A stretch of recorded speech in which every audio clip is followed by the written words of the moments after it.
Election టైంలో భారత చైతన్య యువజన పార్టీ అధ్యక్షుడి పైన బోడే రామచంద్ర గారి మీద అటాక్ చేయడం జరిగింది. అయితే దీని గురించి తెలుసుకునేందుకు అనకాపల్లి ఎంపీ అభ్యర్థి నమ్మి అప్పలరాజు గారితో ఉన్నాం. మరి ఆయన అడిగి కొన్ని విషయాలు తెలుసుకునే ప్రయత్నం చేద్దాం. అందరికీ నమస్కారం అండి. నేను బీసీవై పార్టీ అంటే భారత చైతన్య యోజన పార్టీ నుంచి అనకాపల్లి అభ్యర్థి అంటే ఎంపీ అభ్యర్థిగా పార్లమెంట్ అభ్యర్థిగా పోటీ చేయడం జరుగుతుంది. ఈ తరుణంలో గత 3 రోజులు ఈ రోజు 3 రోజులు అవుతుంది. బోడే రామచంద్ర గారు క్యాన్వాసింగ్ చేస్తున్నప్పుడు వాళ్ళ వాహనాల్ని ధ్వంసం చేయడము, భయభ్రాంతులు అయిపోయి పోలీస్ స్టేషన్కి వెళ్ళిపోయి దాగుని వై ప్లస్ కేటగిరీ అంటే ఏంటి, అసలు వాళ్ళు కాల్చి పారేసిన అడిగిన వాళ్ళు ఎవరు ఉండరు. అలాంటి దాన్ని రాళ్ళతోని గుణపాలతోని అనేక రకాల ఆయుధాలతో తిరగబడికి చేయడం అనేది దీన్ని పూర్తిగా మేము ఖండిస్తున్నాము. అలాగే వాళ్ళ మీద తగిన చర్యలు తీసుకోవాలని ఈసీ గారిని మనం రిక్వెస్ట్ చేస్తున్నాం. ఎందుకంటే ఎలక్షన్ కమిషన్ అంటే పూర్తిగా ఈసీ కమిషన్ ఎలక్షన్ కమిషనర్ దగ్గర మొత్తం ఉంటుంది కాబట్టి ఆయన చెప్పింది వేదం అవుతుంది.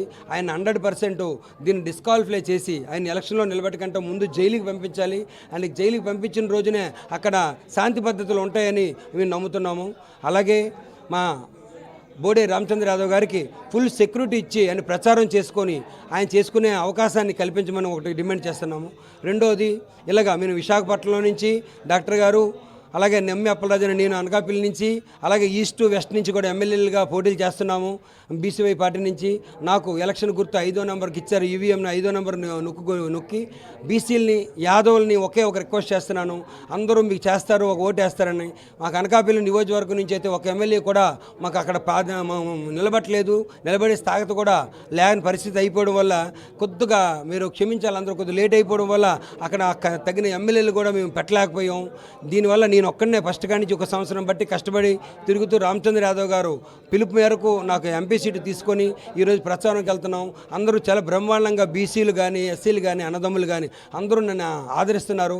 అందుకని రామచంద్ర గారు రక్షణ కల్పిస్తూ నన్ను విజయబాటలో నడిపిస్తారని, ముఖ్యంగా మా యాదవులు 4 లక్షల మంది ఉన్నారు అంటే చెప్పుకోవడం కాదు, ఓటేసి చూపించాలి.